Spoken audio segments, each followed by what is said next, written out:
membutuhkan waktu 20 hingga 50 tahun untuk dapat Sangat besar untuk mengurangi emisi karbon. Dan itulah yang akan saya buktikan dalam perdebatan ini dalam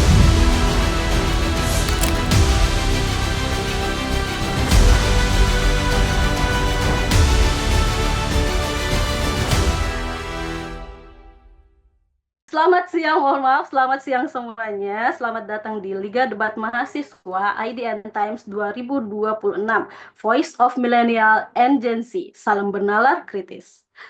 Liga Debat Mahasiswa ini digagas dan dilaksanakan oleh 12 hyperlocal IDN Times dari Sumatera hingga Nusa Tenggara sejak tahun 2024. Dan tahun ini adalah pelaksanaan ketiga kalinya. Pertama-tama, saya perkenalkan diri dahulu. Saya Asrawi Muin selaku moderator yang akan memimpin jalannya debat hari ini. Saya sendiri merupakan reporter IDN Times Regional Sulsel. Bahagia sekali kita semua bisa berkumpul di ruang Zoom ini untuk melaksanakan babak penyisihan Liga Debat Mahasiswa IDN Times 2026 dengan tema Ekonomi Kreatif dan Masa Depan Gen Z. Dan mosi debat hari ini adalah Gen Z lebih siap menjadi wirausahawan atau pekerja profesional. Sebelum itu, saya sapa dulu para panelis yang sudah hadir pada hari ini.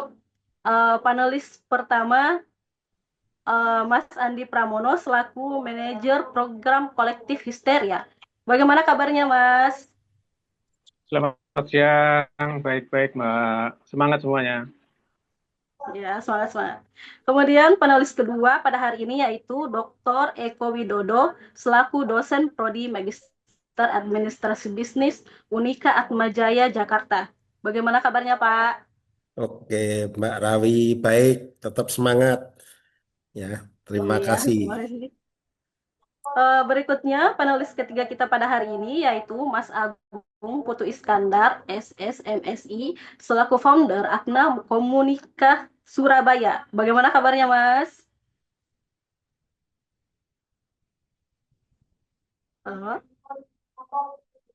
Oke, baik, terima kasih.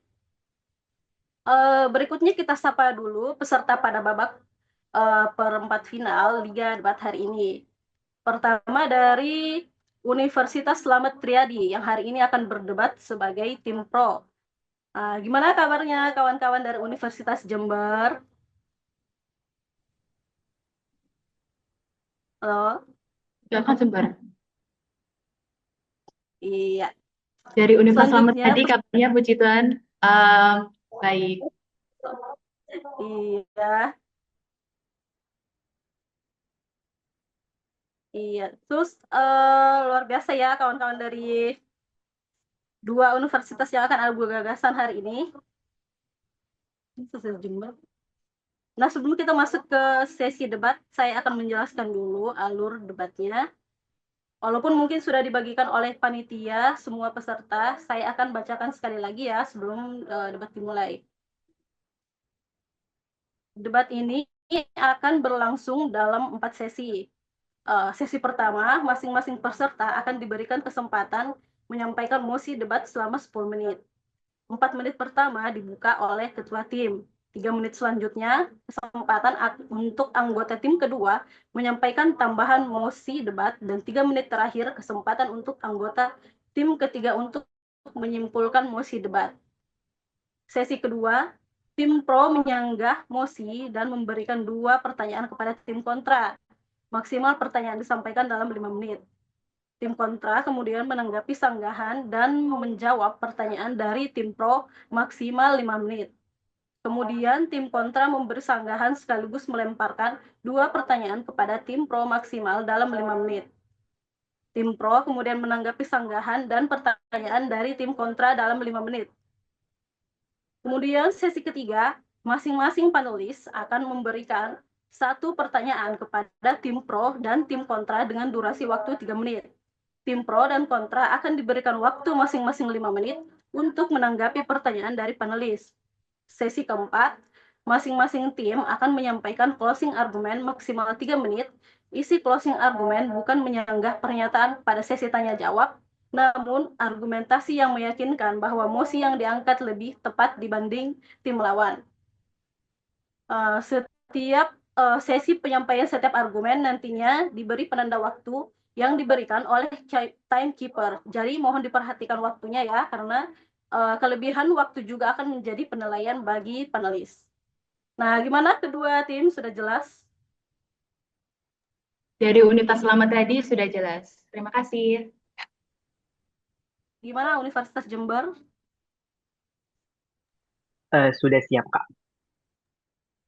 Oke, nah sudah siap kita mulai Liga 4 hari ini. Langsung saja kita mulai laga perempat final Liga Debat Mahasiswa IDN Times antara Universitas Selamat Riyadi melawan Universitas Jember dengan mosi Gen Z lebih siap menjadi wirausahawan atau pekerja profesional. Sebagai tim pro Universitas Selamat Riyadi, saya berikan kesempatan untuk menyampaikan mosi debatnya dalam waktu 10 menit, dimulai setelah waktu menyala.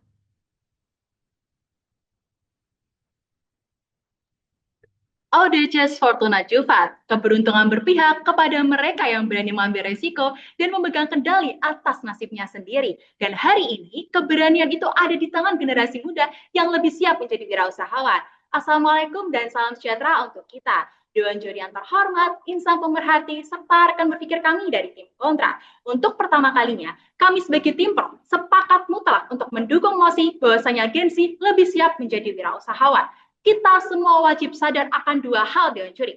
Pertama, Gen Z merupakan mereka yang lahir dari rentang tahun 97 hingga 2012. Artinya, Gen Z termuda kali ini ialah mereka yang berusia 14 tahun. Sehingga apakah hal tersebut menjadi sebuah kemutlakan dan fundamental ketika anak usia 14 tahun siap menjadi pekerja profesional? Itulah yang perlu kita cokokkan dalam kepala kita masing-masing. Dan yang kedua, realitas struktural kerja modern Indonesia hari ini sedang menghadapi krisis skill mismatch, tingginya angka burnout akibat budaya kerja korporasi yang kaku, serta kerentanan PHK massal. Marsha Talent menyatakan, kita hidup di era di mana produktivitas dipuja, hasil kaca dinormalisasi, dan kesibukan dianggap sebagai simbol kesuksesan. Namun di balik semua itu, muncul fenomena baru bernama burnout ekonomi. Inilah pola konsisten yang digaji rekrutmen, company dan HR service menyatakan pekerja profesional semakin cepat lelah, semakin cepat kehilangan motivasi, dan semakin cepat mempertimbangkan resign, bahkan ketika kompensasi mereka kompetitif. Inilah dilematisasi yang percaya pada tim pro untuk mengungkap, mengkaji, dan membedah kenyataan yang tak terelakkan bahwa Gen Z lebih siap jadi wirausahawan daripada pekerja profesional itu. Alasan terlogis makna dari diksi profesional itu sendiri Dewan Juri. Gen Z tidak semuanya merupakan mahasiswa atau mereka yang menuntut perguruan tinggi. Sekadar 32,89% saja Dewan Juri, menurut data dari Kementerian Pendidikan tahun 2026. Artinya, sisanya daripada itu, persentase 67,11% ini tidak mengenyam pendidikan. Apakah mereka disebut bisa dan layak untuk siap menjadi pekerja profesional? IDN Research Institute dalam Indonesia Gen Z Report yang dibukukan dengan judul Indonesia Millennial and Gen Z Report yang kemudian disingkat IMGR tahun 2025 di halaman 38 berjudul dengan grafik yang berjudul Openness to Change in Work Millennials versus Gen Z berfokus kepada Gen Z memiliki tingkat keterbukaan dan kesiapan yang lebih tinggi terhadap peluang pembangunan bisnis sendiri dengan skor 3,99 daripada pekerjaan dengan ritme tetap dan konvensional dengan skor hanya 3,87. Hal ini secara visual mengonfirmasi bahwa Gen Z sangat proaktif dalam merangkul kesempatan baru dan memiliki orientasi mental yang lebih condong ke wirausaha Dewan Juri. Angka ini diperkuat oleh riset akademis dalam Innovative Journal of Social Science Research oleh Sudaryanto dan Sylvia pada tahun 2024 bahwa 24% Gen Z mempertempatkan wirausaha sebagai pilihan karir utamanya, mengalahkan preferensi bekerja lainnya di bawahnya. Kesiapan ini berakar dari kesiapan bahwa Gen Z sebagai digital native, yakni persentasenya 89,45% dari mereka yang telah memanfaatkan teknologi sebagai kepentingan bisnis mereka. Novinta Santoso, selaku research lead di IDN Research Institute menjelaskan bahwa laporan IMGR tahun 2027 berakar dari realitas menyusutnya kelas menengah Indonesia sebanyak 1,2 juta jiwa pada tahun 2025 yang disertai melonjaknya kelompok experimental class sebesar 4,5 juta orang akibat menggenasan tabungan demi bertahan hidup.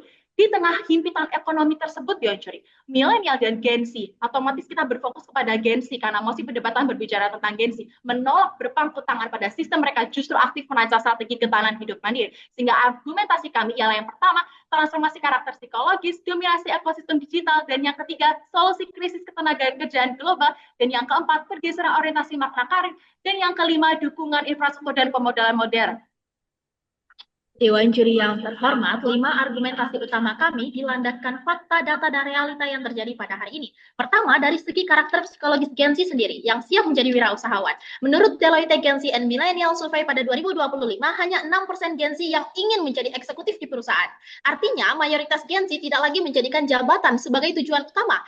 Yang mereka cari adalah kebebasan untuk berkarya, berinovasi, dan memutuskan arah kerja sendiri. Nilai-nilai tersebut yang menjadi fondasi utama seorang wirausahawan, Dewan Juri. Karena itu, karakter Gen Z hari ini lebih selaras dengan dunia kewirausahaan dibandingkan pekerja profesional. Kedua, hambatan menjadi wirausahawan jauh lebih rendah dibandingkan menjadi pekerja profesional. Berdasarkan data publikasi dari Kementerian Pendidikan Tinggi, Sains, dan Teknologi pada 6 Juni 2026, mencatat fakta yang krusial. Hanya 32,89% Gen Z yang mengenyam pendidikan tinggi. Sedangkan 67,11% lainnya tidak kuliah dan langsung masuk ke dunia pekerjaan. Artinya, mayoritas Gen Z belum memenuhi syarat dasar untuk banyak profesi formal, Dewan Juri. Menjadi pekerja profesional umumnya mensyaratkan ijazah, kesesuaian jurusan, sertifikasi, hingga pengalaman kerja. Sebaliknya, berwirausaha tidak dibatasi syarat administrasi tersebut, Dewan Juri. Karena itu, jika bicara tentang kesiapan, jalur wirausaha jauh lebih realistis dan mudah diakses oleh mayoritas Gen Z. Ketiga, kewirausahaan sebagai solusi atas skill mismatch dan otomatisasi. Berdasarkan siaran pers, Potret Dunia Kerja Republik Indonesia pada 17 Mei 2026, bahkan dari kelompok yang berkuliah pun hanya 40% pekerja yang bekerja sesuai latar belakang pendidikannya.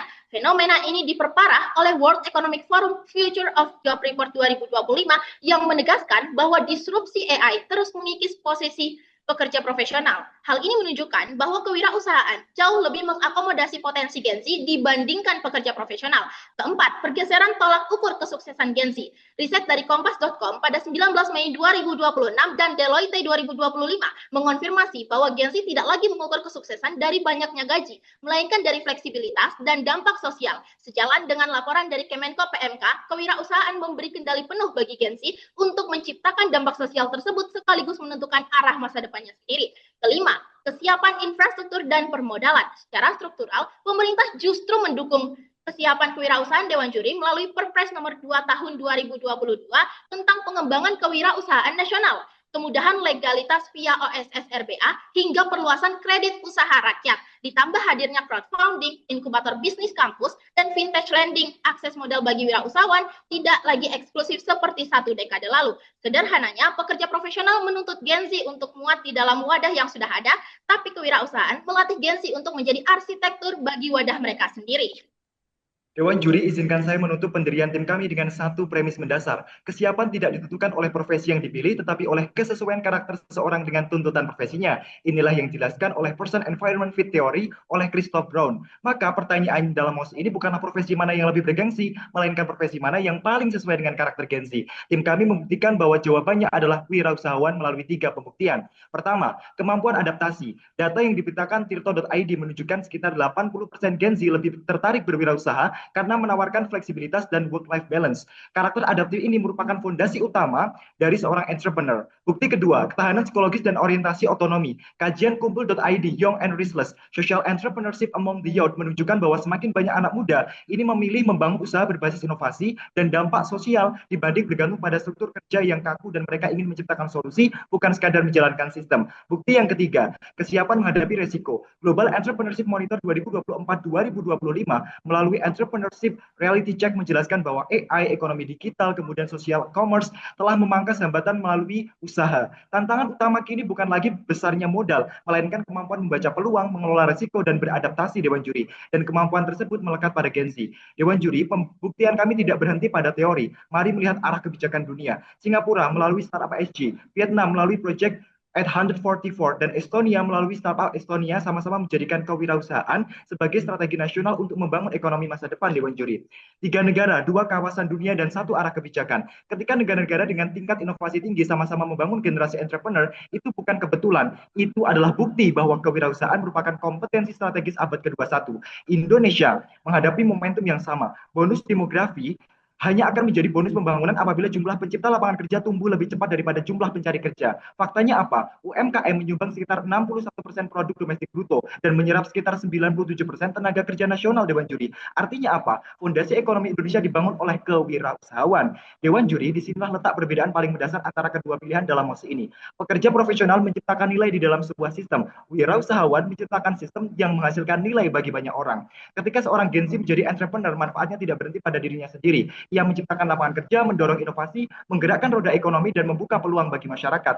Hari ini kami telah membuktikan bahwa secara teori, karakter Gen Z paling selaras dengan dunia kewirausahaan. Secara internasional, negara-negara maju menjadikan entrepreneurship sebagai strategi pembangunan, dan secara nasional, Indonesia membutuhkan lebih banyak pencipta lapangan kerja untuk mengoptimalkan bonus demografi. Karena itu, Dewan Juri, Gen Z bukan hanya mampu menjadi wirausahawan, Gen Z adalah generasi yang paling siap menjadi wirausahawan.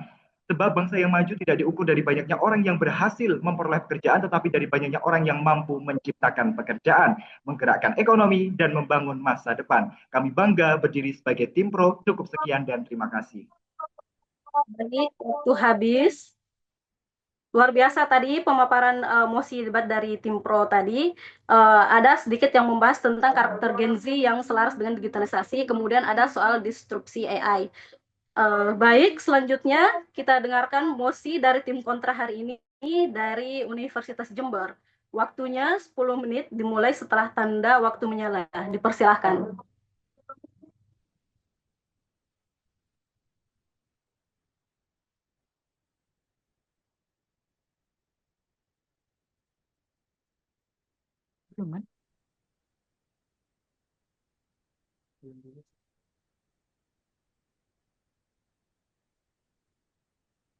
Oke, tim dari Jember. Silakan menyampaikan pemaparannya. Ini dimatikan dulu, timekeepernya waktunya diulang dulu. Oh ya.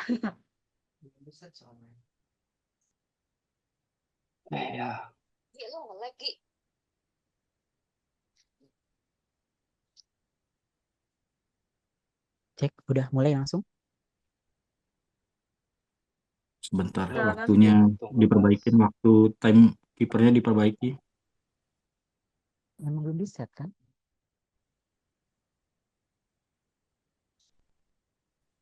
Ntar waktunya nge-lag tadi. Saya bagi dulu.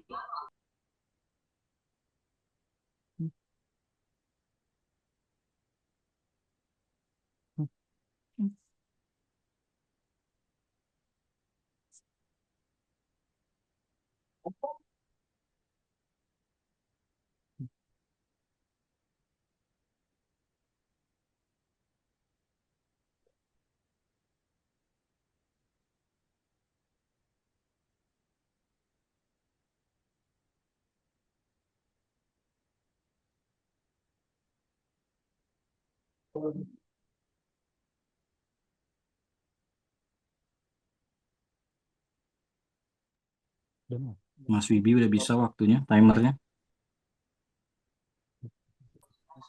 Mas Arifin bisa diganti, ini timernya kayaknya ngehangin, nggak bisa muter.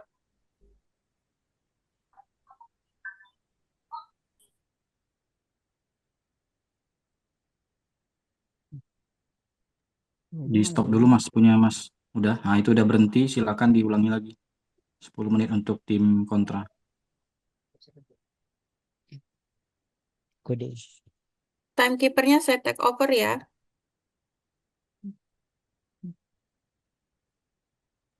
Oke, Mbak Lingga, sudah siap? Oke. Silakan. Dewan ini, juri, Mosi ini menanyakan kesiapan, bukan keinginan yang harus dibuktikan lewat bukti empiris. Dalam mosi ini, kami mengukur siap dari 3 indikator. 1, kompetensi teruji, yaitu keahlian yang sudah diverifikasi lewat pendidikan atau pengalaman kerja. 2, ketahanan finansial, yaitu kemampuan bertahan menghadapi ketidakpastian pendapatan. Dan 3, rekam jejak keberhasilan, yaitu tingkat keberhasilan yang benar-benar terbukti di lapangan, bukan sekedar potensi. Kami akan buktikan pekerja profesional unggul di ketiga hal ini, sementara tim pro wajib membuktikan Gen Z unggul secara mayoritas di jalur wirausaha, bukan sekedar sebagian kecil yang berhasil. Menurut Kamus Besar Bahasa Indonesia, profesional berarti bersangkutan dengan profesi, memerlukan kepandian khusus untuk menjalankannya, serta mengharuskan adanya pembayaran untuk melakukannya. Hal ini sejalan dengan data BPS berdasarkan Sakernas Agustus 2025 yang membagi status pekerjaan menjadi 2 kelompok besar. A, pekerja formal mencakup status buruh, karyawan, atau pegawai, serta berusaha dibantu buruh tetap dengan kompetensi sudah diverifikasi lewat proses rekrutmen. Pekerja profesional masuk dalam kelompok ini. B, pekerja informal mencakup status berusaha sendiri tanpa proses verifikasi kompetensi serupa. Wirausaha termasuk dalam kelompok ini dengan jumlah yang justru menurun 140.000 orang dalam setahun terakhir, kini berada di angka 21,40% dari total pekerja. Mari kita lihat status quo. A, preferensi nyata Gen Z. Riset Jakpat Jangkara 2024 terhadap 1.377 responden mencatat hanya 4% Gen Z memilih wirausaha, sementara 19% memilih karyawan swasta. Data ini menunjukkan mayoritas Gen Z sendiri sudah condong ke jalur profesional. B, survei yang sama mencatat 65% menjadikan gaji sebagai pertimbangan utama memilih pekerjaan. Kebutuhan akan kepastian pendapatan inilah yang secara struktural hanya bisa dipenuhi oleh jalur profesional, bukan wirausaha yang pendapatannya belum pasti di masa rintisan. C, pola ini terkonfirmasi oleh data Ketenagakerjaan Nasional, tingkat pengangguran terbuka turun ke 4,8% di 2025, terendah dalam 2 dekade, sehingga menunjukkan sektor formal tetap menjadi penyerap tenaga kerja paling efektif hari ini, bukan wirausaha mikro. Masuk ke analisis aktor. A, pemerintah sebagai aktor punya 3 alasan kuat mendorong arah ini. 1, insentif ekonomi. Pemerintah mengarahkan strategi ekonomi lewat investasi formal seperti hilirisasi, karena tenaga kerja formal memberi kepastian pendapatan pajak yang terukur. 2, kesiapan lewat ekosistem pendidikan. Gen Z bukan cuma didorong ke jalur profesional, mereka sudah dipersiapkan sistem untuk itu. Permendikbudristek nomor 12 tahun 2024 menerapkan kurikulum berbeda berbasis link and match industri. Pola ini diperkuat melalui MSIB dan magang hub, di mana Gen Z langsung dipertemukan dengan standar kerja industri sebelum benar-benar bekerja. Inilah yang membedakan kesiapan Gen Z, mereka dibekali fondasi keterampilannya matang dan teruji. 3, jaminan hukum. UU nomor 40 tahun 2004 mewajibkan BPJS ketenaga kerjaan bagi pekerja formal. Diperkuat PP nomor 6 tahun 2025 yang menaikkan manfaat jaminan kehilangan pekerjaan jadi 60% upah selama 6 bulan. Serta PP nomor 49 tahun 2025 yang menaikkan upah minimum 5 hingga 7%. Bandingkan dengan wirausahawan, tidak ada kewajiban hukum serupa yang melindungi mereka dari kegagalan usaha. Masuk B, korporasi. Korporasi itu butuh talenta terverifikasi untuk posisi jangka waktu yang panjang sehingga berinvestasi pada jenjang karir. Hasilnya nyata, data BPS mencatat rata-rata pendapatan pekerja informal itu hanya 1,90 juta per bulan pada 2025, jauh di bawah upah pekerja formal 3,29 juta pada awal 2026, hampir 70% lebih tinggi. Dengan hal ini tersebut, juri, sistem kerja terstruktur jalur profesional terbukti menghasilkan kesejahteraan yang lebih pasti bagi Gen Z dan lebih siap terhadap hal tersebut. C, Gen Z dan keluarganya. Menurut survei YouGov 2025 mencatat 36 hingga 46% Gen Z itu tergolong generasi sandwich, sehingga menanggung beban finansial yang ganda untuk orang tua sekaligus masa depan sendiri, sehingga beban ini jauh lebih aman ditopang pendapatan pasti dari jalur profesional dibanding resiko fluktuatif di masa rintisan usaha. Argumentasi utamanya adalah data Kemenkop UKM 2024, 50 hingga 80% UMKM itu gagal di tahun pertama. Startup Genom 2024, 90% startup gagal dalam 3-5 tahun. Dari 4.000 startup domestik hanya 200 diproyeksikan bertahan. Hal ini menunjukkan bahwasanya kegagalan bukan pengecualian jalur wirausaha, melainkan hasil paling mungkin secara statistik, sehingga klaim Gen Z siap berwirausaha berdiri di atas probabilitas yang justru melawan data itu sendiri. Juri, ingat bahwa minat itu bukan berarti siap. Kesiapan itu lebih dari sekedar siap memulai, akan tetapi juga siap atau tidaknya dengan resiko yang ada. Pertama, mari kita analisis kehidupan Gen Z yang mempengaruhi kesiapan mereka di dunia kerja. Selain menjadi generasi sandwich, gaya hidup Gen Z menurut CNBC 2025, hanya 50% Gen Z yang rutin menabung, bahkan 57% sering membeli hadiah kecil setidaknya seminggu sekali, menyebabkan pengeluaran berlebihan. Selain itu, Kompas dan Deloitte 2025 mencatat bahwa 95% Gen Z lebih fokus pada work-life balance dibanding mengejar posisi kepemimpinan sebagai tujuan utama karir. Berarti membangun sendiri dan memimpin sebuah usaha bukanlah minat Gen Z. Pro terlalu idealistik dengan asumsi Gen Z punya modal yang cukup untuk bahkan memulai usaha. Ada alasan jelas kenapa Kemenkop UKM mencatat rasio wirausaha mapan di Indonesia masih berada hanya di tingkat 3%. Kombinasi tanggungan dan kebutuhan pribadi melahirkan preferensi untuk memperoleh pekerjaan yang stabil dalam hal finansial dengan gaji yang tetap. Bukannya, mari kita jelaskan dengan satu, dunia profesional itu lebih ramah Gen Z. Rata-rata waktu kerja itu hanya 40 jam seminggu, dibandingkan Gartner dan McKinsey 2025 yang mengatakan bahwa 60% pemilik usaha itu bekerja 50-80 jam seminggu di tahap awal usaha mereka. Jadi, fleksibilitas yang diinginkan pro itu hanyalah ilusi semata, itu tidak benar-benar nyata. Lalu yang kedua, mereka itu tidak siap dengan ekosistem bisnis. Dunia bisnis itu kompetitif dan jika untuk bertahan saja itu butuh waktu serta konsistensi yang sangat panjang. Jika Gen Z itu menginginkan balance atau keseimbangan pekerjaan, hal yang paling sesuai dengan hal itu adalah pekerjaan profesional dengan jam kerja yang tetap dan lebih teratur. Lalu yang ketiga, kesiapan secara material dan skill. Selain modal, Dewantara Jurnal 2024 mengatakan bahwa tanpa pengetahuan manajemen bisnis, seorang wirausaha itu belum bisa dikatakan siap berwirausaha. DK 2024, menyebutkan itu financial literate. Berbeda dengan wirausaha yang menuntut penguasaan banyak skill sekaligus manajemen finansial, produk development, sebagainya. Dunia profesional justru dirancang agar Gen Z tidak perlu menguasai semuanya sendiri. Mereka cukup ahli di satu bidang spesifik, lalu bekerja dalam tim yang saling melengkapi. Dunia kerja profesional itu mengakomodasi pekerjaan dalam berbagai tingkatan kompetensi. Misalkan dalam lowongan pekerjaan ada yang namanya entry level, senior level, fresh graduate, dan sebagainya. Hal ini menunjukkan bahwa dunia profesional itu sudah disiapkan untuk Gen Z, sedangkan di wirausaha tidak ada seperti itu. Lalu selanjutnya, kesiapan terhadap resiko. Survei GEM 2022 menempatkan Indonesia peringkat ke-8 dengan tingkat ketakutan kegagalan wirausaha yang paling tertinggi. Yang artinya kesiapan akan resiko itu lebih baik di profesional karena adanya safety net berdasarkan peraturan yang disediakan oleh pemerintah. Selain itu kondisi ekonomi seperti rupiah yang melemah, IHSG yang anjlok membuat daya beli menurun sehingga ekosistem wirausaha tidak sesuai dengan Gen Z. Dewan juri yang terhormat, perlu kita pahami bahwa mosi ini merupakan narasi tentang kesiapan Gen Z dalam dunia kerja. Oleh karena itu, guna memperluas spektrum perdebatan, makna yang dinilai bukan hanya jalur mana yang memberikan keuntungan terbesar, melainkan jalur mana yang menciptakan dampak paling luas, paling stabil, dan paling mudah dipulihkan ketika menghadapi suatu risiko misalnya. Di sini, kami akan membuktikan bahwa pada ketiga ukuran tersebut, pekerjaan profesional selalu menghasilkan insentif yang jauh lebih besar dibanding jalur wirausahaan. Bagaimana premisnya Dewan Juri yang terhormat? Pertama, stabilitas ekonomi. Studi Federal Reserve Bank of New York tahun 2024 menunjukkan bahwa pekerja mandiri seperti wirausahawan selalu menghadapi fluktuasi pendapatan yang lebih tinggi dibandingkan pekerja profesional. Ini membuktikan bahwa jalur wirausaha memiliki risiko ekonomi yang lebih besar. Kedua, jalur profesional memberikan masa depan karir yang lebih berkelanjutan. Mari kita buktikan. World Economic Forum dalam Future of Jobs report tahun 2025 mencatat bahwa sebesar 85% perusahaan berencana memprioritaskan peningkatan keterampilan pekerjanya sesuai dengan adaptasi perkembangan global misalnya. Artinya, jalur profesional memberikan fondasi yang lebih kuat Dewan Juri karena menyediakan akses terhadap pelatihan, pengalaman industri, dan pengembangan kompetensi secara struktur. Selanjutnya, mari kita lihat komparasi aktornya Dewan Juri. Di sini kami akan menguji bentuk kesiapan dan probabilitas keberhasilan di masa depan. Oleh karena itu, Dewan Juri yang terhormat, kita akan melihat bagaimana argumentasi tim proposisi tentang wirausaha akan runtuh karena dukungan dari setiap aktor justru lebih kuat mengarah pada jalur pekerjaan profesional. Pertama, Gen Z Dewan Juri.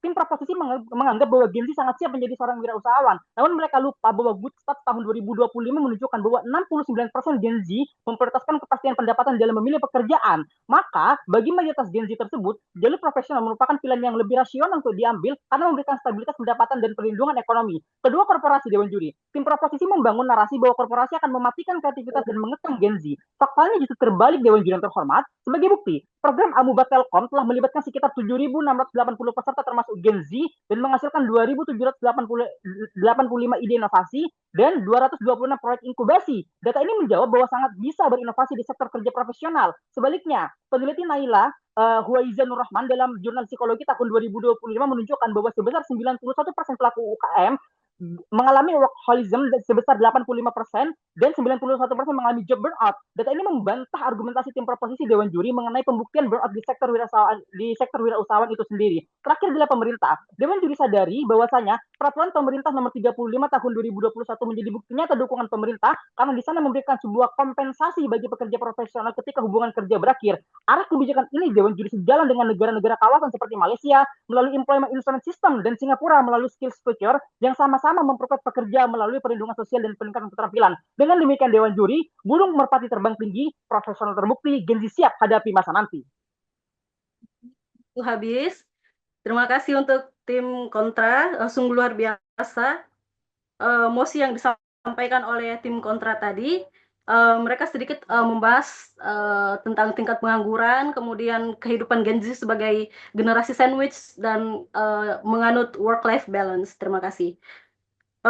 Kemudian sekarang kita masuk ke sesi kedua. Silakan tim pro menyanggah mosi debat dari tim kontra. Sekaligus memberikan 2 pertanyaan pada tim kontra. Waktunya 5 menit, dimulai setelah tanda waktu menyala. Dewan Juri yang terhormat, insan pemerhati serta rekan berpikir kami dari tim kontra. Terdapat 3 pembicara dari tim kontra dan ketiga-tiga pembicara tersebut akan kami sanggah. Berikut 3 indikator yang dipakai oleh tim kontra menyatakan Gen Z lebih siap jadi pekerja profesional dengan 3 indikatornya ialah yang pertama kompetensi teruji, kedua ketahanan finansial, dan ketiga rekam jejak keberhasilan. Dan mereka juga memaknai profesional dalam Kamus Besar Bahasa Indonesia ialah kepandaian khusus menurut KBBI. Namun Dewan Juri perlu didasari bahwasanya Gen Z merupakan mereka yang lahir dari tahun 97 hingga 2012. Artinya Gen Z termuda saat ini berusia berapa? 14 tahun Dewan Juri. Dan mosi berdebat kali ini tidak menohok dan tidak mencolok kepada Gen Z yang berusia berapa Dewan Juri. Hari ini Gen Z terpukul rata dari usia 14 tahun hingga 26. Artinya Gen Z dari 14 tahun itu telah siap menjadi pekerja profesional menurut mereka dan memiliki kompetensi khusus. Pertanyaannya dasar, kompetensi khusus itu dari mana datangnya Dewan Juri? Ketika mereka saja tidak berkuliah dan seluruh Gen Z juga tidak semuanya atau tidak 100% berkuliah Dewan Juri atau mengecam pendidikan. Dan yang kedua, dari pembicara kedua mereka menyatakan minat berbeda daripada kesiapan. Oleh karena itu, mereka juga mengatakan fleksibilitas ditolak mentah dari pendana mereka, jam kerja lebih banyak di sisi kami. Dari mana Dewan Juri datanya? Kenyataannya, lagu Ardhito Pramono 9 to 5 aja berbicara bahwasanya pekerja korporat atau pekerja profesional sendiri bekerja dari jam 9 sampai jam 5 sore. Sedangkan wirausaha tidak terpotong atau tidak terpukul rata. Jam kerjanya kami sendiri yang mengatur, kamilah bosnya, kamilah tuannya Dewan Juri. Dan yang ketiga, pembicara ketiga mereka menyatakan jalur profesional itu lebih menjanjikan dan memberikan pelatihan. Pelatihan kepada siapa ketika dari sistem kekayaan dari masyarakat Indonesia sendiri tidak terpukul rata Dewan Juri. Ada dari pelosok sana yang memilih bekerja sebagai penjual pop es. Apakah mereka perlu pelatihan secara khusus untuk mengorok es batu dan membuat pop es Dewan Juri? Dewan Juri, bayangkan ketika kita didasarkan bahwasanya Gen Z ini lebih siap dari pekerja profesional, nyatanya mereka memberikan data-data yang secara absolut itu tidak bisa dipukul rata oleh mereka yang berusia 14 tahun kenyataannya. Oleh karena itu pertanyaan-pertanyaan kita akan didasarkan pada pembicara kedua dan ketiga saya. Dewan Juri, tim kontra menyatakan terkait Gen Z hanya butuh 1 keahlian. Namun mari kita lihat realita yang terjadi hari ini. Pekerja profesional bekerja dengan sistem yang sangat kaku. Pertama, perusahaan hanya membuka posisi yang spesifik, menuntut pengalaman kerja di awal, dan minim fresh graduate dari kacamata prasangka. Mari kita lihat data konkretnya. Pertama, menurut data BPS Agustus 2024, dari 7,46 juta total pengangguran di Indonesia, 70% diantaranya atau sekitar 5,18 juta jiwa adalah Gen Z, dengan sumbangan terbesar pada usia produktif, yaitu 20-24 tahun. Mengapa angka pengangguran ini membengkak? Riset dari Sila Lahi dan Wardani dari Universitas Mercu Buana 15 September 2025 mencatat adanya skill gap atau kesenjangan keterampilan yang diperparah oleh stigma industri terhadap fresh graduate Gen Z Dewan Juri. Mulai dari keraguan atas soft skill, etika komunikasi, hingga minimnya pengalaman kerja teknis. Ini menciptakan paradoks di Gen Z. Untuk mendapatkan pekerjaan profesional, perusahaan mensyaratkan pengalaman dan keselarasan posisi yang kaku. Tapi untuk mendapatkan pengalaman tersebut, pintu masuknya saja sudah ditutup duluan oleh keraguan dan birokrasi perusahaan. Jika realita hari ini membuktikan bahwa pasar kerja profesional dipagari oleh syarat yang kaku pengalaman kerja, keterbatasan posisi perusahaan, serta stigma skill gap yang menumpuk 5,18 juta Gen Z dalam pengangguran, logika yang dibangun oleh tim kontra ini adalah logika yang keliru. Bagaimana bisa tim kontra menyatakan bahwa Gen Z lebih siap di jalur profesional yang nyata-nyatanya menolak dan meragukan mereka sendiri Dewan Juri. Dewan juri yang terhormat, fakta lebih kuat dari kata-kata. Mari kita buktikan bahwasannya pertanyaan dari tim kontra terkait dengan bagaimana Gen Z bisa memiliki modal, bagaimana manajemen bisnis ataupun bekal ilmu yang mereka miliki. Pertama akan kami buktikan, dari sisi pemerintah ataupun swasta sudah banyak program hibah ataupun program pendanaan bagi generasi muda khususnya Gen Z Dewan juri. Pertama ada bantuan wirausaha muda pemula WMP dari Kementerian Pemuda dan Olahraga, ada program P2MW, ada PKM, ada Entrepreneurship dan Bursa Wirausaha Unggulan dari Kementerian UMKM, dari Kementerian Keuangan, bahkan dari swasta, Bank Mandiri, Pertamina Foundation ini membuka peluang. Dan buktinya apa? Contohnya, salah satu alumni dari ITB, Muhammad Arisizja, bisnis tas My.Coco tembus pasar B2C dan juga B2B, omsetnya 1,4 miliar Dewan juri. Hal itu sudah membuktikan bahwasannya satu orang bisa membuka banyak sekali peluang pekerjaan. Kemudian yang kedua ada Nanda Friska Amalia dari Sumatera Utara yang memiliki bisnis omah jamur tiram dengan usia yang masih tergolong muda dan juga memperkerjakan banyak orang. Hal ini membuktikan bahwasannya program pemerintah, baik itu program dari pemerintah itu sendiri ataupun swasta, ini sudah bisa memfasilitasi dan memberikan modal bagi Gen Z untuk bisa memulai bisnis. Kemudian pertanyaan sederhana kami kepada tim kontra Dewan juri, tim kontra menyatakan Gen Z lebih siap menjadi pekerja profesional. Apabila demikian, apakah tim kontra bersedia menyimpulkan bahwa arah kebijakan dari negara-negara seperti Singapura, Vietnam, Estonia, dan Finlandia secara aktif menginvestasikan pendidikan kewirausahaan adalah kebijakan yang keliru? Buktikan itu dan bagaimana model yang ditawarkan tim kontra tetap dapat berkelanjutan secara ekonomi dalam jangka panjang. Cukup sekian dan terima kasih, mohon dijawab. Baik, waktu habis. Luar biasa sanggahan dan argumentasi dari tim pro. Nah, sekarang waktunya kita beri kesempatan kepada tim kontra untuk menanggapi sanggahan dan menjawab pertanyaan dari tim pro tadi. Waktunya 5 menit dimulai setelah tanda waktu menyala. Silakan. Juri, sangat kontradiktif ketika pro tiba-tiba membahas anak 14 tahun, lalu tiba-tiba mereka membahas pengangguran dan masalah P2MW serta usahawan muda. Ketahuilah bahwa P2MW dan lain sebagainya yang mereka sebutkan itu hanya aksesibel terhadap sebagian mahasiswa dengan peserta yang terbatas. Dibandingkan dengan program serupa, yakni MSIB dan Magang Hope yang sampai sekarang itu sudah meraup sebesar 500.000 orang tenaga kerja dan juga banyak dari mereka yang sekarang justru menuju jenjang karir yang lebih profesional. Contoh sukses yang mereka pakai itu menurut tadi Kementerian Tenaga Kerjaan itu hanya termasuk di dalam 3% contoh wirausahawan yang sukses.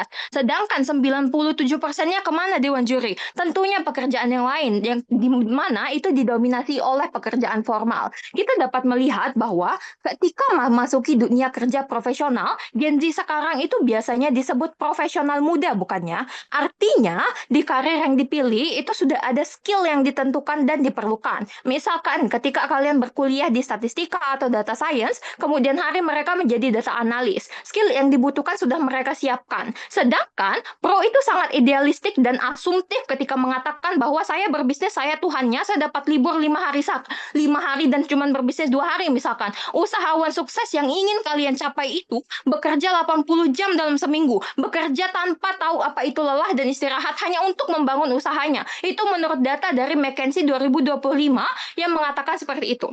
Ketika kalian itu ingin membangun usaha yang sukses, diperlukan semua keterampilan skill yang bahkan lebih banyak dari pekerjaan formal. Misalkan kalian itu butuh manajemen bisnis, financial marketing, digital marketing, terus product management, product development, terus dan lain sebagainya. Apakah kalian bisa dapatkan? Justru aktor rentan yang berusia muda yang kalian bicarakan tadi tidak akan bisa menguasai skill itu dalam waktu yang cepat. Oleh karena itu, dunia kerja profesional adalah dunia kerja yang lebih mengakomodasi dan lebih ramah terhadap Gen Z. Serta kalau kita lihat Dewan juri, tingkat turnover karyawan rata-rata industri Indonesia itu hanya 15%, 12-15% menurut People Y 2026. Sedangkan berbeda dengan UMKM yang mengalami tingkat kegagalan hingga 80% di tahun pertama menurut Kemenkop UKM 2025. Jika mereka gagal, tidak ada lagi solusi yang bisa mereka andalkan Dewan juri. Juri, tim pro itu membangun paradoks. Mereka mengatakan Gen Z mengalami skill gap sehingga sulit memenuhi standar pekerja profesional. Namun pada saat yang sama, ini dari kedua belah sisi pada akhirnya. Mereka menyimpulkan Gen Z justru lebih siap menjadi entrepreneur, padahal entrepreneurship itu menuntut kompetensi yang lebih kompleks daripada menjadi karyawan. Mulai dari pengolahan modal, pemasaran, mentalitas keuangan dibalik dengan ekonomi global yang tidak pasti ini, manajemen risiko hingga keberlanjutan usaha.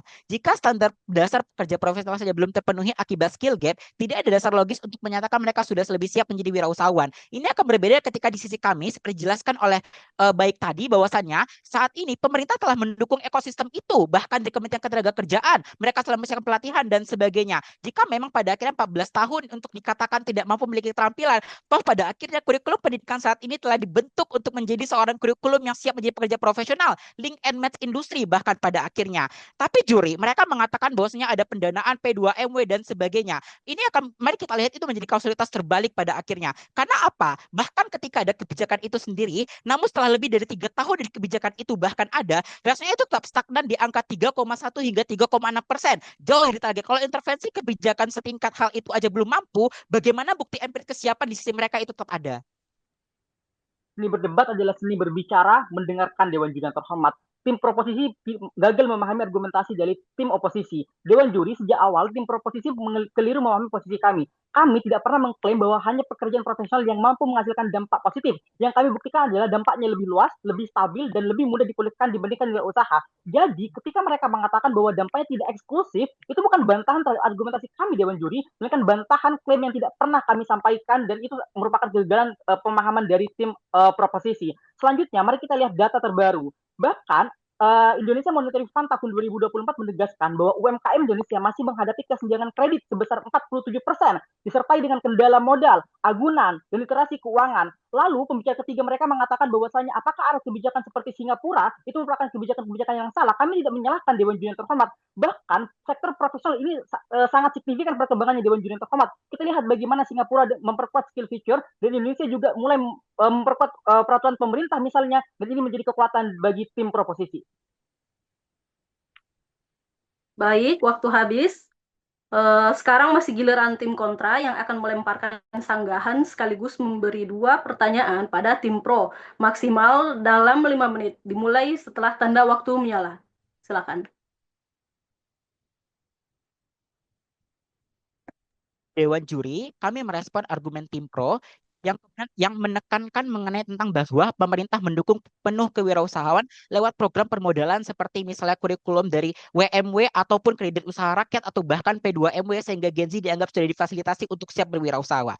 Faktanya, dukungan permodalan ini justru berujung pada kerentanan bukan kesiapan. Data Bank Indonesia itu mencatat rasio kredit bermasalah UMKM terus memburuk sepanjang awal 2025, naik dari 4,03% pada Januari menjadi 4,15% pada Februari dengan total nilai kredit macet mencapai 62,1 triliun. Lebih tajam lagi, data OJK per Maret 2025 mencatat kredit macet pinjaman daring perorangan didominasi kelompok usia 19 hingga 34 tahun yang merupakan Gen Z, menyumbang 91,92% dari seluruh kredit macet pinjol nasional, setara 1,65 triliun dari lebih dari 467 ribu rekening. Ini bukan bukti bahwa Gen Z sudah siap mengolah modal usaha. Ini bukti sebaliknya. Ketersediaan akses modal tanpa kesiapan mengolahnya justru mempercepat kegagalan.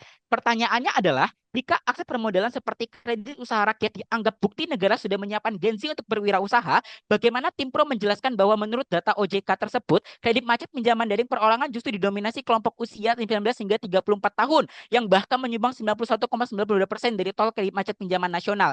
Ini penting karena kelompok usia yang sama yang diklaim tim pro sudah siap mengolah risiko usaha, justru menjadi kontributor terbesar gagal bayar kredit di negara ini. Ketersediaan akses modal dan kesiapan mengolah modal adalah 2 hal yang berbeda. Kalau tim pro ingin membuktikan Gen Z siap mengelola risiko finansial usaha, mereka harus menjelaskan kontradiksi ini terlebih dahulu. Dewan Juri yang terhormat, masuk kepada argumentasi usaha digital dari tim proposisi. Mari kita masuk kepada pertanyaan intinya. Jika kemudahan membuka usaha digital dianggap bukti rendahnya hambatan dan tingginya kesiapan masuk bagi Gen Z, bagaimana tim proposisi menjelaskan tingkat kegagalan ini, tingkat kegagalan tinggi dan mayoritas usaha tersebut termasuk usaha kecil? Bukankah Dewan Juri ini berarti tidak cukupnya kesiapan dari Gen Z itu sendiri? Dibuktikan bahwa dari 4,4 juta pelaku usaha e-commerce di Indonesia, sebesar 97,38% diantaranya adalah usaha mikro dan kecil menurut statistik e-commerce, yaitu yang dipublikasikan oleh BPS tahun 2024. Sementara pada saat yang sama, rasio kredit bermasalah UMKM justru terus memburuk hingga mencapai sekitar 62,1 triliun pada Februari tahun 2025 menurut data Bank Indonesia. Dan ini juga didukung oleh fakta fakta bahwa sekitar 70 hingga 80% UMKM gagal di tahun pertama. Dewan Juri yang terhormat, mari kita samakan persepsi bahwa data ini menunjukkan mayoritas pelaku usaha yaitu Gen Z belum mempunyai kesiapan modal dan rencana cadangan ketika usaha mereka gagal. Apalagi Dewan Juri yang terhormat, ketika Gen Z yang mayoritas generasi sandwich mutlak pelaku usaha digital adalah usaha mikro dan kecil yang rentan, bukan usaha yang telah mapan dan di saat bersamaan tingkat kredit bermasalah di segmen itu terus meningkat, bukan membaik Dewan Juri yang terhormat. Selain itu, kemudahan membuka usaha digital tidak sejalan dengan kemudahan mempertahankannya itu sendiri Dewan Juri. Selain itu, perbandingan pendapatan antara kedua sektor ini juga signifikan. Menurut BPS dan Indeks 2025, pendapatan rata-rata wirausahawan hanya sekitar 1-2 juta, yang tentunya jauh dari UMP kebanyakan daerah, sedangkan pendapatan pekerja formal rata-rata itu mencapai 3 juta. Rata-rata, menurut Forbes 100, pengusaha sukses itu justru memulai usaha mereka saat umur 35-40 tahun, di mana mereka itu sudah lebih dulu menjalani karir profesional selama kira-kira 1 dekade. Korelasinya apa? Korelasinya dengan Gen Z yang sekarang yang berusia belasan hingga 20 tahun baru memasuki masa awal karir di mana mereka perlu memilih arah karir yang sesuai dengan kesiapan mereka saat ini. Gen Z belum mempunyai modal maupun gaji dan tabungan cukup untuk memulai usaha, apalagi mempunyai backup plan serta kemampuan berbisnis serta pengalaman nyata yang menjadi indikator kesiapan utama wirausaha. Wamenkominfo Nezar Patria dikutip dari Good Stats 2025 mengatakan 67% pelaku UMKM itu masih menghadapi tantangan mempertahankan bisnis mereka dikarenakan keterbatasan keahlian dan sumber daya.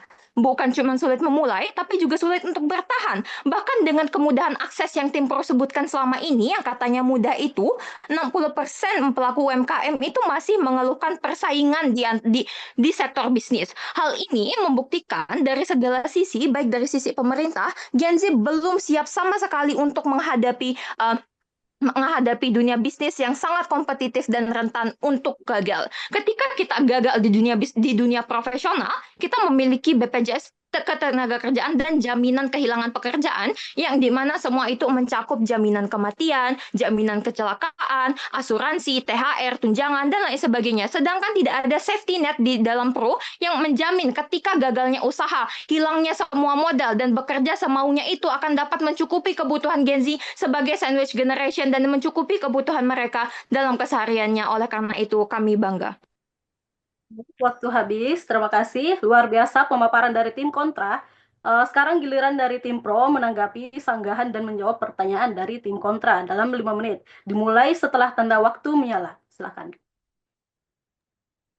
Dewan Juri yang terhormat, argumen tim kontra mengenai kesiapan menjadi pekerja profesional runtuh di hadapan data struktural tenaga kerjaan yang menunjukkan tingginya skill mismatch dan kekecewaan kronis dari Gen Z terhadap budaya kerja korporasi yang eksploitatif seperti tuntutan kerja hustle culture tanpa batas fleksibilitas. Menjawab 2 pertanyaan dari tim kontra Dewan Juri. Laporan Kementerian UMKM Republik Indonesia cara aktif mengekskalasi pertumbuhan wirausaha muda melalui program inkubasi terpadu seperti Entrepreneur Hub dan eHub yang dilupakan oleh tim kontra. Dan hal ini Dewan Juri sejalan dengan asa cita ketiga mendorong kewirausahaan nasional. Mengapa wirausaha muda atau meng-highlight Gen Z Dewan Juri? Karena mereka merupakan digital native. Bahwa secara psikologis jauh lebih siap menavigasi resiko bisnis karena didukung oleh adopsi perangkat kecerdasan buatan, akses permodalan alternatif, dan instrumen digital yang memungkinkan mereka membangun value dan menciptakan lapangan kerja alih-alih sekadar menjadi roda gigi kecil dalam sebuah korporasi. Sehingga ketika Gen Z tidak dipercaya oleh Kementerian UMKM Republik Indonesia, apakah hal tersebut akan tercipta dan akan terakomodir dari sisi kami Dewan Juri? Sehingga secara substansial, struktural, dan psikologis, Gen Z terbukti jauh lebih matang, siap dan berorientasi progresif sebagai wirausaha pencipta masa depan atau job creators ketimbang sekadar menjadi pekerja profesional job seeker Dewan Juri. Sehingga kasus terjebak pinjol yang dibicarakan oleh pembicara kontra dialami oleh pekerja formal kelas menengah yang pendapatannya tergerus oleh inflasi dan tidak mampu mencukupi kebutuhan mereka, kebutuhan hidup seperti sistem upah yang stagnan. Sebaliknya, wirausahawan muda yang lahir dari era digital saat ini dibekali dengan akses informasi, finansial, literasi digital, serta ekosistem inkubasi bisnis modern yang dilupakan dan yang dimarginalisasi oleh tim kontra Dewan Juri. Mereka sadar betul cara mendiversifikasi pendapatan agar tidak bergantung pada satu sumber saja Dewan Juri. Dan jawaban telah untuk menjawab pertanyaan keduanya, bahwasanya argumen lawan mengasumsikan wirausaha masa kini sama seperti dekade lalu yang membutuhkan modal raksasa Dewan Juri. Hari ini, ekonomi di data sosial commerce dan teknologi AI telah memangkas hambatan modal awal secara drastis, justru bertahan di korporasi konvensional, menawarkan ilusi kestabilan semu yang rentan dipangkas oleh efisiensi AI dan PHK masa sewaktu-waktu. Gen Z lebih siap karena mereka adaptif memanfaatkan ekonomi digital yang memulai bisnis dengan resiko minimal, bukan berpangku tangan pada gaji bulanan yang rapuh. Dewan Juri, seni berdebat adalah seni mendengarkan. Ketika mereka menyatakan bahwa P2MW hanya untuk mahasiswa, disinilah letak kontradiksi dan inkonsistensi dari argumentasi mereka. Sekali lagi, berdasarkan data publikasi Kementerian Pendidikan Tinggi, Sains, dan Teknologi pada 6 Juni 2026, mencatat fakta yang krusial. Hanya 32,89% Gen Z yang mengenyam pendidikan tinggi, sedangkan 67,11% lainnya tidak kuliah dan langsung masuk ke dunia kerja. Artinya, mayoritas Gen Z di sini belum memenuhi syarat dasar untuk profesi formal. Menjadi pekerja profesional umumnya mensyaratkan ijazah, kesesuaian jurusan, sertifikasi, hingga pengalaman kerja bertahun-tahun. Sebaliknya, berwirausaha tidak dibatasi syarat administrasi tersebut. Mereka bersikeras bahwa Gen Z lebih siap menjadi pekerja profesional, namun fakta menunjukkan sebaliknya, Dewan Juri. Argumentasi tim kontra melawan argumentasi kami ibarat pepatah menepuk air di dulang terpercik muka sendiri. Sejak awal, tim kontra telah melaksanakan kekeliruan logika. Mereka menyamakan stabilitas dengan kesiapan, yang mana kedua hal ini memiliki konsep yang berbeda. Dan Musi hari ini tidak bertanya pekerjaan mana yang paling aman, melainkan siapa yang lebih siap dalam menghadapi realita yang terjadi pada hari ini, Dewan Juri. Dewan Juri yang terhormat, seni berdebat adalah seni mendengarkan. Dan pertanyaan yang kami lontarkan, 2 pertanyaan tidak dijawab oleh rekan kami dari tim kontra. Sangat disayangkan, Dewan Juri.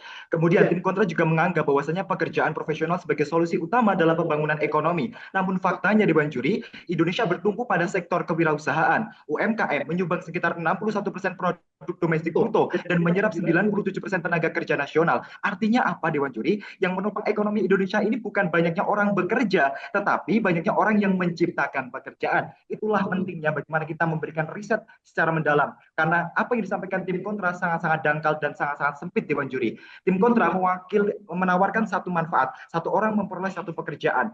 Tim kami menawarkan manfaat yang jauh lebih besar. Satu entrepreneur mampu menciptakan puluhan, ratusan, bahkan ribuan pekerjaan. Kontra hanya menyelesaikan masalah dirinya sendiri. Pro menyelesaikan masalah pengangguran nasional. Kontra hanya menghasilkan pekerja. Pro menghasilkan pemimpin ekonomi. Kontra hanya menunggu kesempatan. Pro menciptakan kesempatan. Dan dalam dunia debat kami menyebutnya comparative impact. Ketika dua pilihan sama-sama memiliki manfaat, maka pilihan yang menghasilkan manfaat yang lebih luas, lebih berkelanjutan, dan lebih banyak penerima manfaat harus dimenangkan. Dan hanya tim pro yang memenuhi seluruh ukuran tersebut. Kami tutup dengan satu kalimat, bangsa ini tidak akan pernah keluar dari jebakan pengangguran apabila setiap generasi hanya dididik menjadi pencari pekerja. Indonesia baru benar-benar maju ketika Gen Z berhenti bertanya, siapa yang akan memperkerjakan saya? Tetapi mulai bertanya, berapa banyak orang yang bisa saya pekerjakan. Terima kasih. Baik, luar biasa pemaparan dari tim pro dan tim kontra. Kedua tim sudah saling sanggah. Sekarang saatnya kita masuk ke sesi ketiga, yaitu pertanyaan dari panelis. Nah, kepada para panelis dipersilakan melemparkan pertanyaan. Masing-masing panelis boleh melontarkan satu pertanyaan kepada kedua tim, atau satu panelis memborong 3 pertanyaan sekaligus. Kepada para panelis dipersilahkan. Oke, saya mulai. Ada kedengaran suara saya, Mbak Nawi? Iya, Oke, kedengaran, Pak. oke. Sangat seru, perdebatan yang terjadi gitu ya. Cuma memang ini perdebatan klasik ya, artinya dialamin di setiap generasi gitu ya. Antara apakah lulus dan itu akan dihadapin oleh kalian semua ya, ketika Anda nanti setelah lulus, baik lulus dari Unisri maupun lulus dari Universitas Jember gitu ya, apakah saya jadi entrepreneur atau jadi profesional, karena jawaban yang benar itu ya tergantung konteksnya, katanya konteksnya itu konteks di mana yang kita hadapi nanti itu pada saat saya ada di mana, dalam posisi apa, dan dalam waktu kapan gitu ya. Kira-kira itu yang akan lebih paling banyak menentukan apakah saya jadi entrepreneur ataupun profesional gitu ya. Nah, tapi pertanyaan saya dalam kaitan dengan debat ini, saya karena kedua tim itu sama-sama gitu ya, artinya cukup kuat argumentasi mereka terhadap posisi masing-masing. Pertanyaan saya hanya nanti memperkuat saja posisi masing-masing. Ya, di mana kita tahu bahwa saat ini semua orang ingin jadi founder, pendiri, ya. Namun, ya pendiri, wira swasta, pendiri awal perusahaan gitu. Namun, kalau semua jadi CEO, ya pendiri atau pemilik perusahaan, siapa yang akan mengcoding aplikasinya? Siapa yang akan mendesain produknya misalkan? Siapa juga yang akan mengelola keuangannya atau melayani pemasaran dan pelanggannya? Apakah ekonomi bisa berjalan kalau semua ingin memimpin tetapi tidak ada yang mau menjadi ahli atau profesional? Semua ingin jadi pemilik perusahaan tapi nggak ada yang mau secara profesional melayani atau bekerja menghidupin perusahaan itu gitu ya. Ininya menghidupin diri sendiri. Ini adalah pertanyaan memperkuat aja sebenarnya untuk posisi dari kedua tim. Mohon argumen dengan segala implikasinya kayak apa. Demikian Mbak Nawi pertanyaan saya. Terima kasih. Ya, terima kasih Pak Eko atas pertanyaannya. Kepada dua panelis lainnya, apakah ada pertanyaan juga? Oke, untuk saat ini pertanyaan dari panelis Pak Eko Widodo. Itu tadi pertanyaannya, salah satunya adalah jika semua ingin menjadi CEO, lalu siapa yang akan mendesain produknya? Jika semua orang ingin menjadi pemilik perusahaan. Nah, silakan saya beri kesempatan kepada tim kontra terlebih dahulu untuk menjawab dalam waktu 6 menit. Setelah tanda waktu menyala, silakan. Baik, Dewan Juri, ketahuilah bahwa kebanyakan orang yang memulai wirausaha sekarang adalah wirausaha pemula sebanyak 91% dan juga wirausahawan mapan itu hanya sekitar 8% menurut BPS pada Februari 2024. Sedangkan yang stabil itu hanya 3% di beberapa tahun terakhir. Wirausahawan itu ketika memulai mereka berstatus sendiri yang mendominasi kewirausahaan informal dengan proporsi 40-56% pada Agustus 2024. Kesendirian ini perlu di-highlight dikarenakan tim kontra terus menyebutkan mereka punya akses terhadap sumber daya dan bagaimana mudahnya kita menjadi seorang wirausahawan.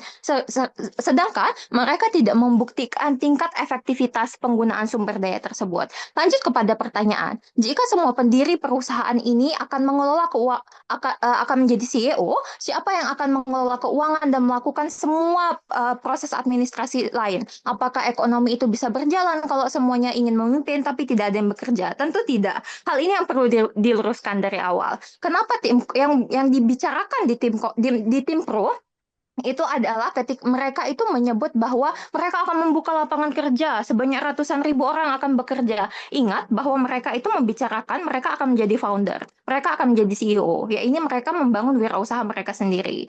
Kamu dapat meng-hire banyak orang itu saat usahamu itu sudah mapan, saat kamu sudah maju. Idealis ketika pro tiba-tiba mengatakan bisa membuka semua itu. Ketika awalnya tadi mereka bilang bahwa mereka bebas mau kerja kapan saja, fleksibilitas dan mereka Tuhan di bisnis mereka. Apakah dengan lingkungan dan mentalitas seperti itu mereka dapat menciptakan lapangan kerja yang mereka inginkan? Tentu tidak. Kasus paling relevan dengan Gen Z sekarang adalah memulai UMKM atau usaha awal. Kesuksesan yang dibicarakan oleh pro itu terjadi ketika sudah bertahun-tahun usaha. Itulah kenapa menurut Forbes 100 orang-orang sukses itu sukses ketika mereka sudah berumur 50 tahun. Nah, lalu membahas kenapa ketika semua orang menjadi CEO itu akan menjadi lebih buruk pada akhirnya. Ada alasan mengapa yang menciptakan pekerjaan itu hanyalah 3% dari seluruh wirausaha dan yang terisi itu adalah seorang pekerja profesional. Jadi ratusan ribu pekerjaan yang mereka bahas itu sebenarnya adalah pekerjaan profesional, bukan founder maupun CEO. Itulah mengapa di sisi kami mengatakan bahwa saat ini negara baik Gen Z sendiri itu lebih siap untuk menjadi pekerja profesional dibandingkan mereka menjadi wirausahawan dikarenakan resiko. Misalkan ketika ketika Gen Z bahkan tidak punya akses terhadap sumber daya untuk memulai sendiri, yakni 67% mereka mengeluhkan mereka tidak punya sumber daya dan skill yang mumpuni. Itulah ketika kita tahu bahwa Gen Z itu tidak siap dengan resikonya. Serta menurut Fear of Failure Index pada tahun 2024, menurut GM itu Indonesia merupakan salah satu negara dengan tingkat ketakutan kegagalan yang paling tinggi, yakni bukan sama sekali mental wirausaha. Selanjutnya, juri, sebelumnya kita mungkin pada akhirnya kita akan berpikir bahwasanya ketika saat ini zaman AI begitu cepat, digital platform dan akses pendanaan telah membuat memulai bisnis menjadi lebih mudah. Namun masih hari ini tuh membahas siapa yang lebih siap, bukan siapa yang lebih mudah memulai pada akhirnya. Dalam status quo, mayoritas Gen Z itu merupakan mahasiswa, fresh graduate atau pekerja awal karir. Mereka umumnya sudah memiliki kompetensi teknis sesuai bidang studinya. Pun misalnya mereka nggak lulus jadi mahasiswa, misalnya mereka adalah lulusan SMA ataupun SMK, pada akhirnya kurikulum telah mendukung itu untuk mereka menjadi seorang pekerja profesional seperti link and match industri itu sendiri. Tetapi belum memiliki kemampuan memimpin bisnis, mengolah arus kas, menghadapi resiko maupun membangun jaringan usaha. AI memang dapat membantu membuat desain, website hingga bisnis plan. Namun AI tidak dapat menggantikan kemampuan mengambil keputusan strategis, memimpin tim, mempertahankan pelanggan dan mengolah krisis bisnis. Hal ini juga tercermin dalam Global Entrepreneur Monitor 2024-2025 yang menunjukkan adanya AI readiness gap dan survival gap. Teknologi tersedia tetapi kemampuan memanfaatkan secara efektif dan mempertahankan bisnis masih menjadi tantangan. Sebaliknya, menjadi pekerja profesional justru memberikan ekosistem yang lebih siap bagi Gen Z. Berusaha menyediakan SOP, mentor, pelatihan, evaluasi, kurikulum telah ada, kesempatan belajar, sehingga AI dapat dimanfaatkan untuk meningkatkan produktivitas tanpa harus menanggungnya. Dewan juri yang terhormat, ini adalah pertanyaan yang akan sangat memperkuat posisi tim kami.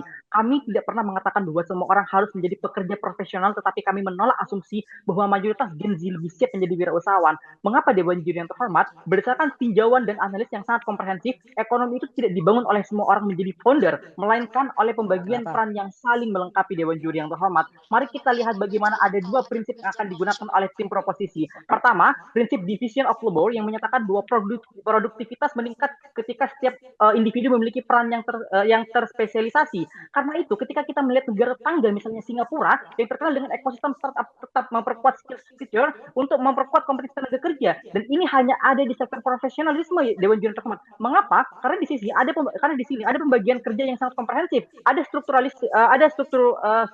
yang sangat inherent yang pada akhirnya akan menciptakan sebuah dinamika yang sangat komprehensif nantinya. Selanjutnya, kita lihat bagaimana pertanyaan Dewan Juri selaras dengan RPJMN tahun 2025 hingga tahun 2029 yang termaktub dalam Perpres nomor 12 tahun 2025 yang juga memprioritaskan dua pembangunan SDM unggul, itu juga mempertahankan yang adanya link and match dengan industri dan penciptaan pekerjaan berkualitas. Dengan demikian, Dewan Juri yang terhormat, kita lihat adanya sektor swasta, sektor UMKM, ini adalah sektor-sektor yang diagung-agungkan oleh tim proposisi, yang dimana dalam kedua sektor ini, keduanya sama-sama tidak memiliki pembagian pekerjaan yang sangat signifikan, karena setiap orang memiliki niat untuk menjadi seorang pemimpin ataupun founder seperti yang dikatakan oleh Dewan Juri yang terhormat. Sekian dan terima kasih. Baik, waktu habis. Luar biasa tadi penjelasan dari tim kontra. Sekarang waktunya kita mendengarkan jawaban dari tim pro terkait pertanyaan dari panelis kita. Waktunya 6 menit dimulai setelah tanda waktu menyala. Silakan. Baik, terima kasih untuk Dewan Juri, Bapak Eko Widodo yang telah menyampaikan pertanyaan sangat epik yang mendukung posisi kami pada hari ini. Bagaimana melenturkan bulu, biarlah dari rebungnya. Kami lebih siap menghadapi kerasnya dunia daripada terjebak pada budaya hustle culture dan ketentuan efisiensi PHK massal akibat efisiensi dari AI itu sendiri, Dewan Juri. Ketika saya berada pada lingkungan pekerja profesional, maka saya berada dalam lingkup budaya hustle culture, tekanan target yang dituntut harus profesional, dan seperti lagu Ini Abadi dari Perunggu, tergambil lagi Senin pagi. Oleh karena itu, karena saya tidak bisa dan tidak siap untuk menghadapi budaya pekerja profesional yang sangat berat dan menekan mental saya dan psikis saya sebagai Gen Z, oleh karena itu saya ingin jadi CEO, saya ingin berwirausaha, saya ingin menjadi wirausahawan itu sendiri dengan juri. Tapi kalau semuanya ingin jadi CEO, pertanyaannya, lantas siapa yang mengcoding aplikasinya dan siapa yang menjadi pengelola keuangannya? Secara rigid dan secara sederhana, secara ugari, kami akan menyampaikan bahwasanya yang mengelola hal tersebut ialah yang menciptanya atau kreatornya dengan juri.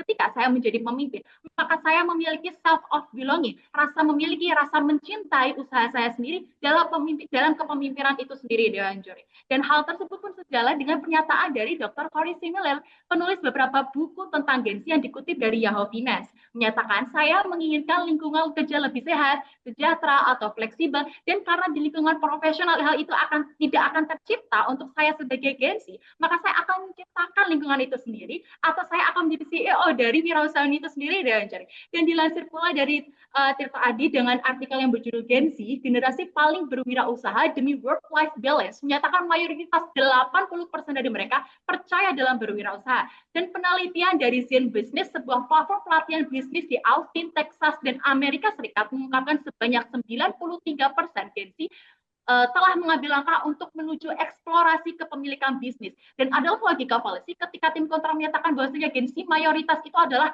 yang berpendidikan salah dengan juri. Dari laporan Kementerian Pendidikan telah menyatakan di 2026 baru saja beberapa bulan yang lalu bahwasanya 32,89% Gen Z ini berkuliah, sedangkan sisanya 67,11% itu tidak berkuliah, sehingga logika fallacy dan yang tidak didasarkan data tersebut wajib disalahkan. Terima kasih, dan akan dijawab oleh lebih lanjut pada pembicara kedua dan ketiga saya. Tuan Juri, sejatinya pertanyaan ini sangat menyentuh dari inti ekonomi modern, dan izinkan kami untuk menjelaskan mengapa di sisi kami tidak hanya lebih logis, tapi juga paling relevan dengan realita. Pertama, meluruskan miskonsepsi antara founder hari ini. Di era digital, menjadi founder atau wirausahawan bukan berarti berhenti menjadi ahli teknisnya, Dewan Juri. Founder Gen Z hari ini lahir dari konsep solo entrepreneurship. Mereka adalah orang yang mengoding aplikasinya sendiri, mendesain produknya sendiri, dan mengelola keuangannya sendiri dengan bantuan efisien Dewan Juri sedang melarikan diri dari peran teknis, melainkan mengintegrasikan keahlian teknis tersebut dengan kepemilikan usaha. Lalu yang kedua, logika dampak terhadap keberlangsungan ekonomi di Indonesia. Mari kita bandingkan dua kondisi tersebut secara kondisi ekonomi secara rasional. Jika kita memaksakan seluruh Gen Z menjadi pekerja profesional, ekonomi justru akan terancam stagnan. Kenapa? Karena kepastian pasar kerja konvensional sangat terbatas dan mensyaratkan kualifikasi formal yang kaku, yang pada akhirnya menumpuk 5,18 juta Gen Z dalam jebakan pengangguran, data dari BPS 2024. Ekonomi tidak bisa berjalan jika mayoritas anak mudanya menganggur hanya karena menunggu posisi di korporasi Dewan Juri. Sebaliknya, ketika Gen Z bertransformasi menjadi wirausahawan, yang pertama, terjadi efisiensi produktivitas. Seorang founder teknis yang memanfaatkan AI dengan baik mampu mengeksekusi coding, desain, dan pemasaran jauh lebih cepat. Lalu yang kedua, tercipta multiplier effect. Seorang pekerja profesional paling banyak hanya mengisi satu posisi di perusahaan. Namun, seorang founder sekecil apapun usahanya akan menciptakan transaksi baru, bermitra dengan ahli teknis lainnya, dan membuka lapangan kerja baru bagi orang lain, Dewan Juri. Menambahkan Dewan Juri, dan terima kasih pertanyaan dari Bapak Eko yang luar biasa. Memang benar Dewan Juri yang terhormat, dunia ini memang membutuhkan para ahli dan juga salah satunya penata coding. Namun sehebat apapun keahlian seorang profesional, potensi mereka akan mati tanpa adanya wirausaha yang membangun wadahnya. Menjadi wirausaha jauh lebih baik karena kami berada di posisi hulu sebagai pencipta peluang dan arsitek bisnis. Kami berani mengambil resiko untuk menciptakan visi, kemudian juga mendirikan perusahaan dan mendanai sistem. Tanpa keberanian wirausaha, para penata coding tidak akan punya proyek untuk dikerjakan, dan para ahli tidak memiliki panggung untuk menerapkan ilmunya. Seorang profesional mungkin bisa menyelesaikan satu masalah teknis, tetapi seorang wirausaha memiliki daya ungkit untuk melihat masalah besar di masyarakat, lalu memperkerjakan puluhan profesional untuk menyelesaikan secara massal atas permasalahan yang terjadi. Jadi jika semua orang hanya ingin menjadi pekerja, roda ekonomi akan mandek karena tidak ada yang menggaji mereka. Kemudian wirausaha merupakan mesin penggerak utamanya. Kami tidak hanya menghidupi diri sendiri, tetapi juga menghidupi karir para ahli tersebut, Dewan Juri. Dan perlu kami pertegas sekali lagi bahwasanya di Indonesia, pemerintah pun sudah mengakui dalam laporan Invest Indonesia 2025 bahwasanya terdapat 65 juta UMKM yang menyerap sekitar 97% tenaga kerja nasional dan berkontribusi sekitar 61% terhadap produk domestik bruto di Indonesia. Fakta ini menghancurkan logika dari tim lawan Dewan Juri karena motor ekonomi Indonesia justru dibangun oleh kewirausahaan, bukan oleh status pegawai saja. Secara teoritis pun demikian. Joseph Schumpeter menyebut entrepreneur sebagai agen kreatif destruction, Dewan Juri. Kemajuan ekonomi tidak pernah lahir dari orang yang mempertahankan sistem lama seperti apa yang diagung-agungkan oleh tim kontra, tetapi kemajuan lahir dari mereka yang menciptakan sistem baru. Untuk itu, terima kasih atas pertanyaannya. Kami bangga menjadi tim pro. Habis. Ya, baik. Itu tadi jawaban dari kedua tim, sekaligus sebagai penanda bahwa sesi ketiga kita sudah selesai. Mudah-mudahan jawabannya bisa meyakinkan panelis untuk memberikan penilaian.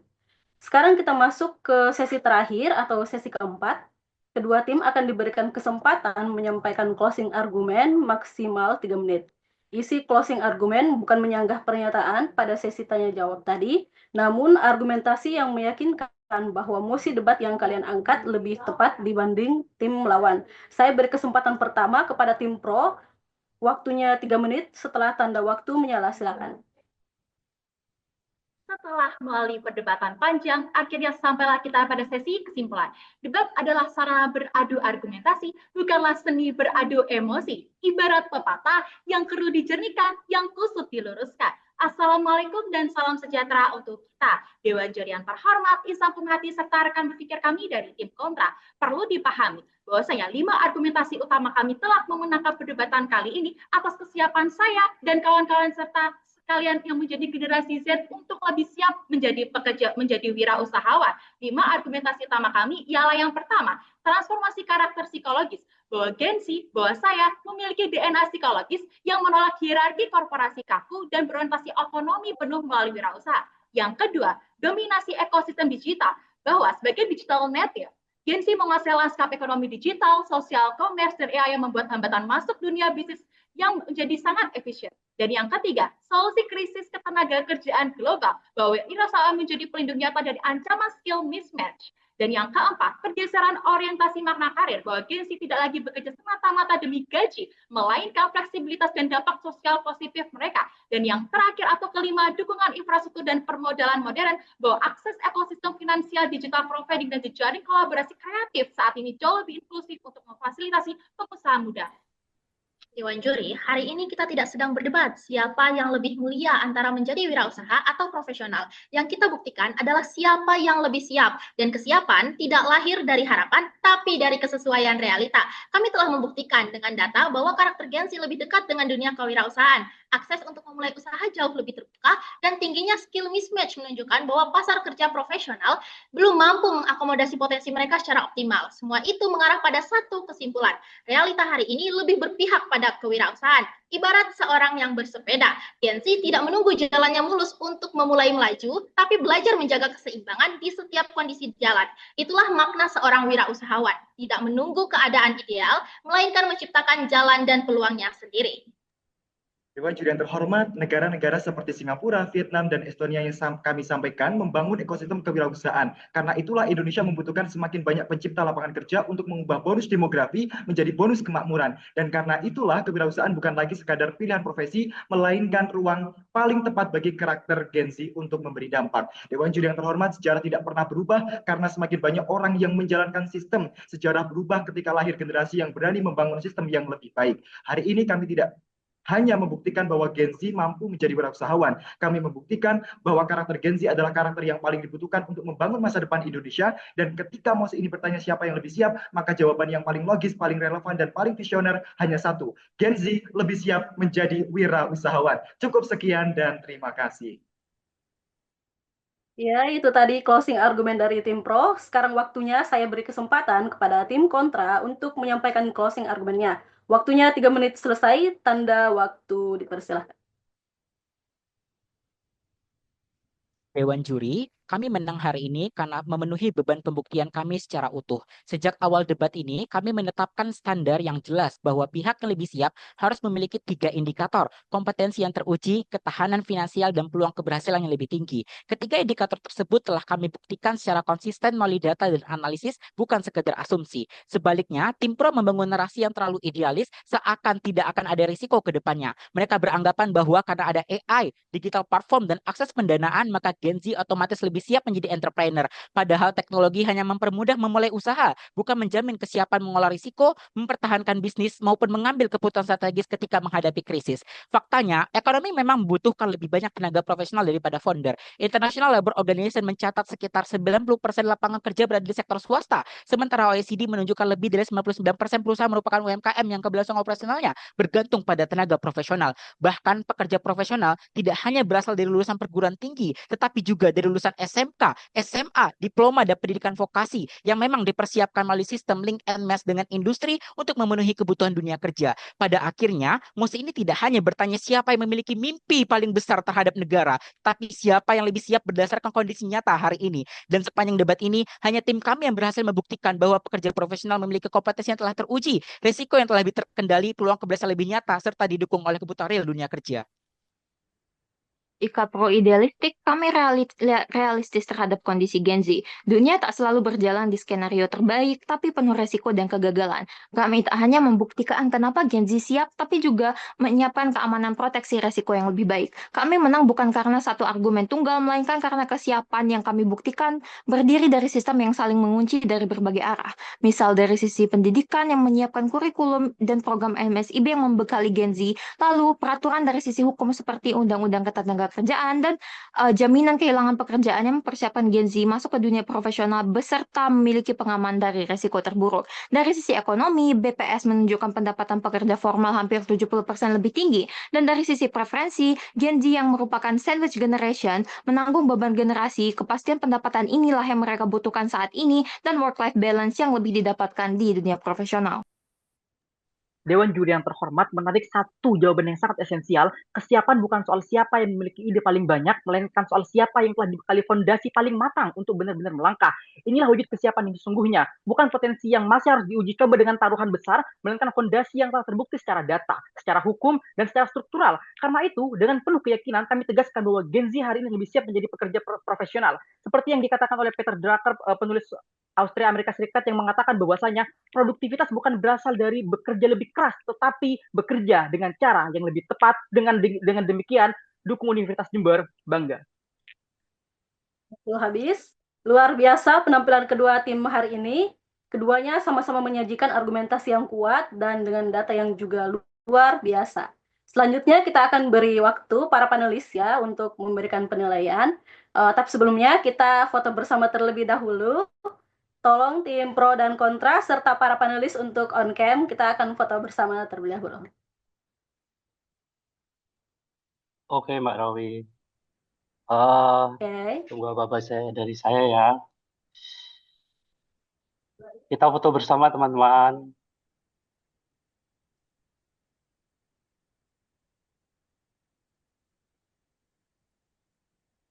Oke, sekali lagi. Monggo dengan gaya-gayanya. Bentar. 1, 2. Oh, mohon maaf.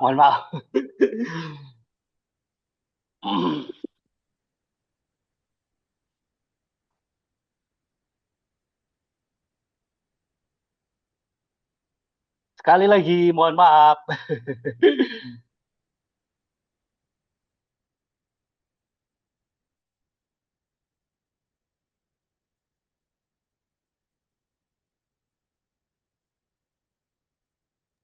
Baik, terima kasih. Ya, Monggo, Mbak terima Rawi. kasih Mas Bando. Nah, sesi foto sudah selesai. Silakan para panelis menuju breakout room untuk berdiskusi sekitar 10-15 menit untuk perhitungan nilai. Oke, kita sampai kepada saat yang ditunggu-tunggu. Para panelis sudah mengumpulkan nilai dari debat kali ini. Sekarang saya persilahkan salah satu panelis untuk membacakan nilai dan mengumumkan siapa pemenang debat pada babak perempat final kali ini. Silakan.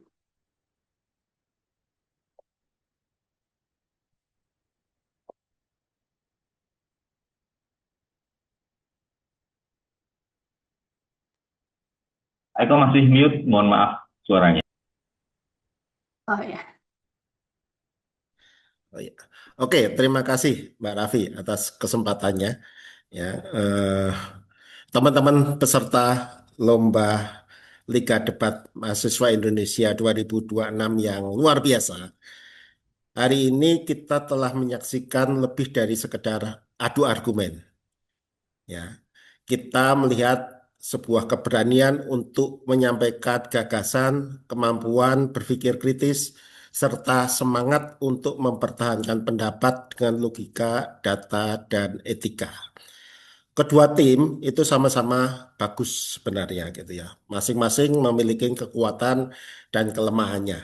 Sehingga baru kali ini gitu ya, tim juri itu sampai breakout room-nya itu 2 kali ngitung nilainya gitu ya. Harus mencermati dan mempertimbangkan segala kelebihan dan kelemahannya. Karena bagaimanapun harus diputuskan pemenangnya gitu ya. Setiap tim yang berdiri di panggung ini adalah juga merupakan bukti bahwa mahasiswa Indonesia saat ini, mahasiswa yang kita miliki saat ini, memiliki potensi besar untuk menjadi pemimpin masa depan. Pemimpin yang mampu mendengar, menganalisis, dan menawarkan solusi. Atas nama Dewan Juri, kami mengucapkan terima kasih kepada seluruh peserta atas dedikasi, sportivitas, dan semangat kompetisi yang ditunjukkan secara luar biasa pada kami. Terima kasih juga kepada dosen pendamping, panitia, serta semua pihak yang telah turut menyukseskan lomba debat Liga Mahasiswa Indonesia ini.